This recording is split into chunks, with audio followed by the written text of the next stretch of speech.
So 2023 may have been the best year of my life. Here's what happened. How does the wife swoop? Ah! Oh!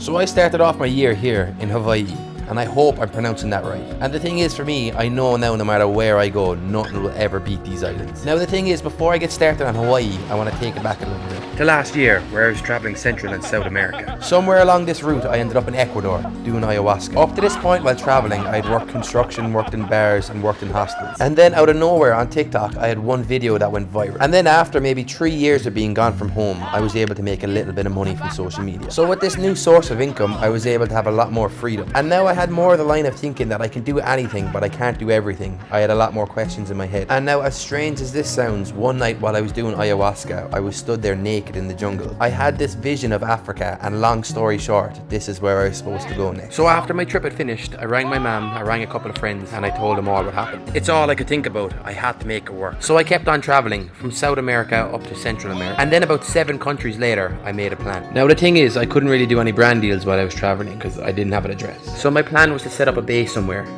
I could get packages sent to. And now, having already lived in Hawaii once before, I said I'd go back and do it again. I needed to go somewhere where I wouldn't spend any money. And now you might be thinking, Hawaii, that's very expensive. Why there? Because Hawaii is one of the most expensive places I've ever been. But this is how I made it work. So I got a job in a hostel, which required me to work 15 hours a week, and then everything after that I get paid. So the biggest expense you'll always have while traveling is rent. And my biggest tip is to do everything you can to avoid paying that. So essentially, while working here, I never had rent to pay that came out of my own pocket. And then on top of that, I would get paid every week, which in reality is still not even enough to survive in Hawaii. Now the thing is, while working at a hostel and a lot of people are coming and going every day, there is a massive turnover of food, drink and toiletries that just never get used. So honestly, you never really notice money coming out of your account. So between that and a couple of brand deals, that's actually how I made Hawaii work, and I loved every single second of it. Now I could sit here and talk about Hawaii all day long. From its insane beaches to beautiful people to the culture. I always say it doesn't matter where I go or how many countries I get to,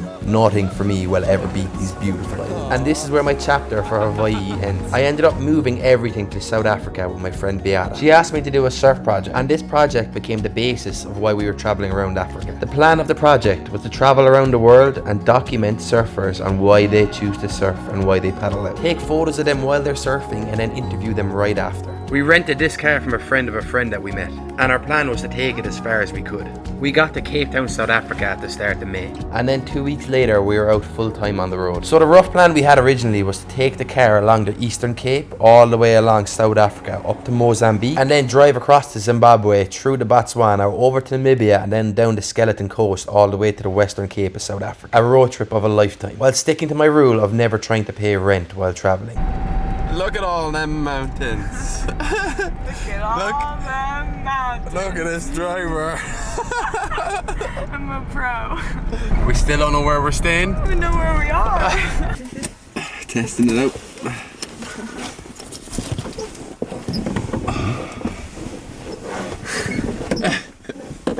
I feel like this is actually alright. I think it's gonna be great. Like if we just I don't feel like I need to stretch anymore. What you doing, Jack? I'm a vlogger now. Trying to text some hostels so we have a place to stay tonight. Oh, great. Yeah. Would work. I'm Jack, athlete with Jack Zero. Me and my friend Beata are photographers and videographers, and I'm here on a surf project. We just arrived in Mossel Bay. We're here for the next 2 nights. We were wondering if you'd like to collab in exchange for photos or for a couple of Instagram stories. I have 191,000 cringe on Instagram and 665,000 on TikTok. I'm so impressive. Living in a car. Living in a car. And now this is where my story starts to change a bit. After about a month of being here, we got to Jeffreys Bay, which is the surf capital of South Africa. I found a surf lodge here in Jeffreys Bay that wanted to work together. They give us accommodation for the week, and in return we give them content. It would end up looking a little something like this.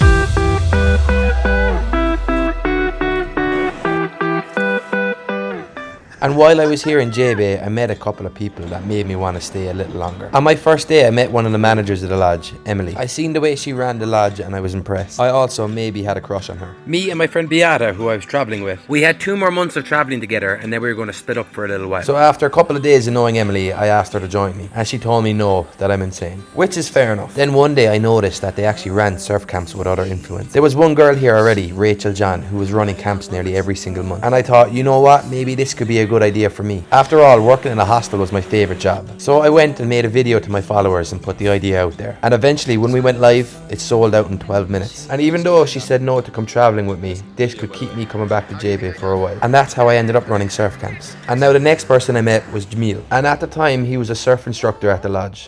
Come on, I'll come in with you. Jamil runs his own NGO in Jeffreys Bay. It's called Jbay Surf House. Jamil brought me along and gave me a look at the organisation that he was running here. Their goal at Jbay Surf House is to create a safe space for the children of the townships of Jeffreys Bay. And here the kids get to have fun. They learn how to share, they play together, and most importantly, they learn how to surf. Because not everyone is as lucky as me and gets to wake up and paddle out every morning. And then after I met the kids, Jamil brought me into the townships. And he gave me a look at what life was actually like for a lot of these kids. The kids I see out having fun in the lineup every single day surfing. A different side to Jeffreys Bay that I hadn't seen the last week. It's sad, bro. It's sad to see it. You know?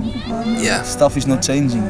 How more people are standing together, something has to change. But how more people are standing together and the one that changes, it will change for them. And right here, this is where I wanted to get involved. Because I've been travelling now for nearly 5 years and it's predominantly nearly always been just about myself. And then Jamil gave me an idea. Instead of travelling for the sake of travelling, maybe I can also travel just to help people out. But what's my best way of doing that? I donated to Jamil and they were able to buy 8 skateboards. But it's not enough. I'm just one person, but I have a following of over 1 million across all platforms. So maybe if I made a video and promoted it well and showed it to all my followers, then maybe they'd go and donate as well. So that's what I'm working on now. A full video dedicated to Jbay Surf House. And while I'm working on that, I'll leave the link to donate to Jbay Surf House in the bio below. Because at the end of the day, surfing is expensive. You need boards, you need wax, you need leash, you need a wetsuit. And then more often than not, boards break, leashes snap, you run out of wax and wetsuits tear. And then as Jamil gets more and more kids involved from the townships, you need more and more equipment. Because Jeffreys Bay in South Africa is one of the biggest surf spots in all the world. People come from all around to surf this bay. And it's a terrible shame that some of the kids that are born here don't even get a chance to surf. And now people know that some of this equipment is worth money. So much so that a couple of weeks back they actually had a break-in where some equipment was stolen. Because Jbay Surf House at the moment is still ran out of a container. So I asked Jamil what would he like to do with any bit of money that gets donated. He said he would love to improve on this container and have a spot where the kids can go and hang out and be safe together. So that's where any bit of money that gets donated will go. And for now, until my next video of Jbay Surf House, that's all. And that's 2 ways my focus changed coming to Jeffreys Bay. So with that, and once we finished filming for Jbay Surf House, me and Beata hit the road again. We drove from Jeffreys Bay up all along the Western Cape, stopping off at a load of different towns in between. Then one day I got a phone call off my aunt. My mum's birthday was coming up and she asked if she could bring me home as a surprise. At this point I hadn't been home in 4.5 years. But I said yes, and I booked my flight for a month later. During this time we drove the whole way up the Western Cape of South Africa. My favourite town along the way was Mozambique. If anyone ever gets a chance to visit South Africa, I would highly recommend to check that place out. Then eventually we got to Mozambique, known as the land of the good people, and I can't argue with that. We drove night and day till we got to a little town in Mozambique called Tofu. One of my favourite places I've ever been to. I didn't use my camera much here, so we're going to skip forward to when I went home.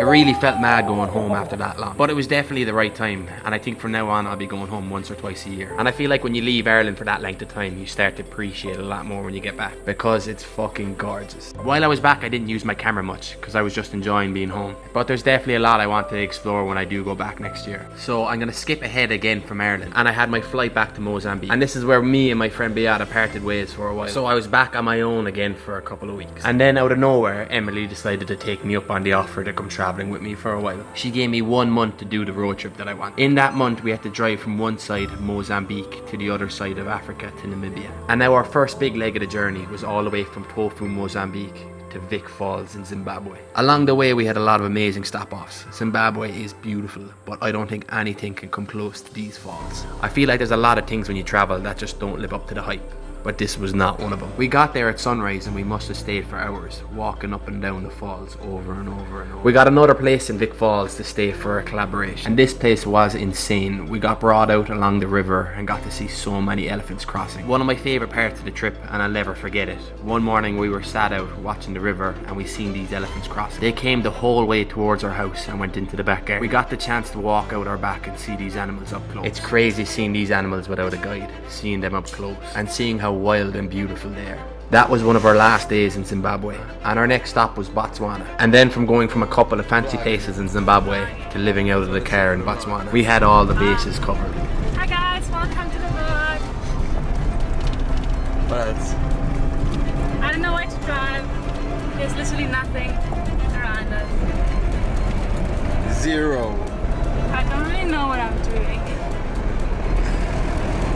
Now, we actually had slept in the car once in Zimbabwe, because honestly it does feel a bit safer sleeping in the car than outside in a tent sometimes. Now in Botswana, we found this old blow up mattress in the back of the car and we said we wanted to make some use out of it. So we drove straight into the middle of a salt pan, and our plan was to get away from any bit of light, sleep outside and look up at the stars. We blew up that air mattress and hoped to have enough snacks and water to last the night. So me and Emily just drove into the middle of the salt pan in Botswana. Just the two of us. I'll give you a look at what it looks like. This is where we're spending the night. While camping, no tent. Just gonna lie out on the blow up bed and watch the stars tonight and see what it's like. Hopefully there's no animals in the area, because that would not be good. No. Now once we had the bed set up, there was nothing to do but wait for the sunset. Now I'm an avid sunset watcher, but I never like to say which sunset is my favourite. But this one right here in Zimbabwe, I don't think I'd forget it for as long as I live. And now it is a crazy feeling while camping in a country where lions roam free. During the night, every time you hear a noise, you get these jolts of adrenaline running up and down your spine. When you hear these noises, your mind automatically just jumps to danger. But in actual fact, it's just a cooling down of a 1996 Mitsubishi Pajero that has just been worked a little too hard during the day.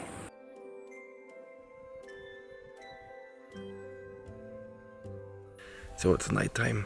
We're out here watching the stars. I'm gonna end this here now. I got a really nice photo of the stars that I want to show you. So, hope you liked it.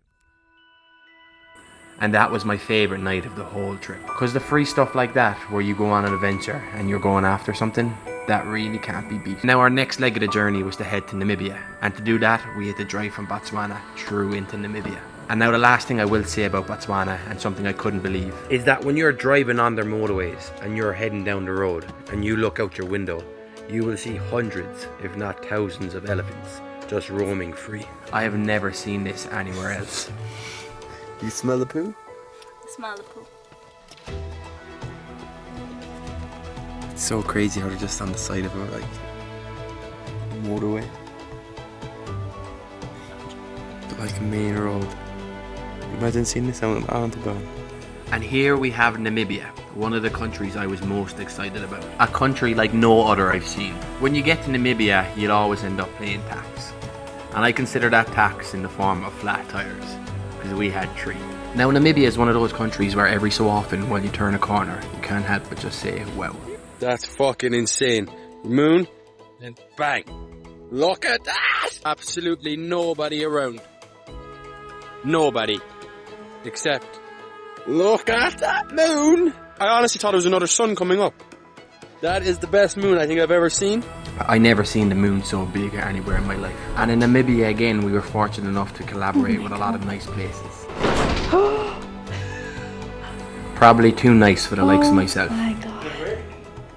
This place we got landed with was really cool, but my favourite part was how he explained to us It's how raining. sand dunes are actually made. It's raining the whole night. But then by this time everybody is in the room. I mean, everybody's sleeping because it's raining. It's raining so very heavy. Yeah, it's raining now. Oh, so the sand is very thirsty. The sand is very thirsty. As I said, we have eastern wind and then we have southern wind. So now these two winds meet. They are quite very, very strong. The wind just, okay, now let me say the wind is blowing now. The wind is blowing now. It's just taking the soft sand. The wind is blowing. The wind now is blowing now. It's blowing now. The wind is blowing. So when the wind blows the soft sand, so the remaining one, so definitely the remaining one, there's no way the wind can blow that one because now it's compacted, it's together, it's compacted. So now the wind just blow the soft sand and then that one, the wet one, remains. Now, as we got closer to the Namibian border, Emily's time was almost up. We had one last night in Namibia and then we had a massive road trip coming up. One that made everything else feel small. Yes. We just travelled from Mozambique to Zimbabwe to Botswana to Namibia, and we're at the end of our trip and there's literally 2 days left. We have to drive 16 hours to get Emily No. back in work on time. Will we do it? I don't know. 'Cause I'm going to be asleep in the passenger seat for a whole 16 hours. Now that 16 hours was nowhere near how long it would actually take us. It didn't account for any stops, border crossings or any of the bad roads that we would see. But we had one final sunset in Namibia before all the chaos started. So yeah, we've been driving for 21 hours straight. Well, actually, Emily's been driving for 21 hours straight. We left Namibia yesterday. We're back in South Africa. Emily has work soon. We were on a race. She did it all with the window down for 21 hours because the windows broke. It was tough. It was 24 hours by the time we got back to the lodge. We went sunrise to sunrise on one of the best road trips I've ever done. We didn't have much time to relax though, as my camp was starting in a week. I wasn't sure how it was going to go, but I was very, very excited for it.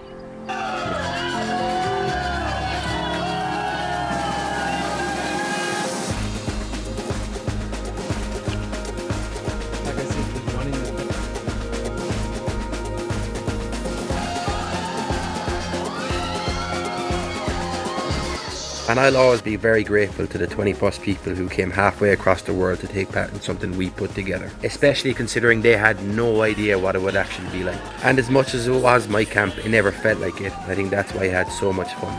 We were just friends doing cool shit, and that's how I always want to keep it. Now after my first camp finished, I had a month and a half until my next one, and my visa for South Africa was expiring pretty soon. So I booked a flight to Mauritius. When I was at the airport and I was going looking for a backpackers to book into, I seen that there was none available. There was no backpackers in the whole country. I met these guys online and they told me to come up to their house. So when my plane landed, I went up to 4 strangers' house and stayed with them for the whole 2 weeks. We rented mopeds and explored the island, and it was so class. And then the second camp was just as big of a hit as the first camp. I spent 10 days with 20 people from different parts of the world, surfing, jumping off bridges, out of planes, off cliffs, and everything else in between. I loved every single second of it. I got to see some people begin their travels. I got to see people face their fears and see elephants and whales for their first time. I got to see people meet their future partners, potentially. I got to make friends for life. And that's how I ended my year. Some of my family actually came to South Africa for Christmas, but I didn't record any of that. That was just me time. And now if you lasted this far into the video, I just want to thank you for watching. I want to make more long form videos like this. So if you liked the video, leave a like, a comment, subscribe, and hopefully there'll be a lot more coming. Here's to 2024. You!